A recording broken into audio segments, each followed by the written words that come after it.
বন্ধুরা আজকেও চলে এলাম প্রতিদিনের মতন তোমাদের কাছে। আজকে আমি সোয়াবিনের একটা রেসিপি করব। তো সোয়াবিনটা কিভাবে করেছে বলো তো, যেমন গরম জলে সেদ্ধ করে তারপরে মিক্সিতে পেস্ট করে নিয়েছি, আর এর মধ্যে দিয়ে দিলাম হচ্ছে লঙ্কা কুচি, খানিকটা আদা, নুন, হলুদ, চিনি, আর হচ্ছে তোমার ধনে গুঁড়ো, জিরে গুঁড়ো আর ভাজা মশলা দিয়ে চপের মতন আমি লম্বা লম্বা করে নেবো। অল্প করেই করছি, বেশি করছি না। এ দেখো, প্রত্যেকটা একই সাইজের করে নেবো। আমার হয়ে এসছে এগুলো করার। খানিকটা গোটা গোটা সোয়াবিনও রেখে দিয়েছি, দাঁড়াও দেখাবো। এই দেখো, গোটা গোটা সোয়াবিন খেতে বেশ ভাল লাগে।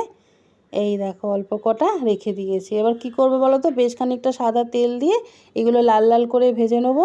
একেবারে সব দেবো না, তাহলে ভেঙে যেতে পারে। এই দেখো, লাল লাল করে ভেজে নিই।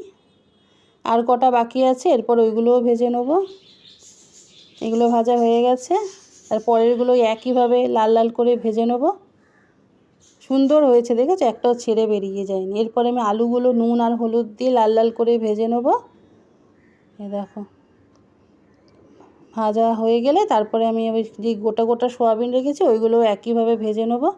আলু আমার ভাজা হয়ে গেছে, এবার অল্প কটা সোয়াবিন রেখেছিলাম ওইগুলো ভেজে নেব। ভাজা হয়ে গেছে।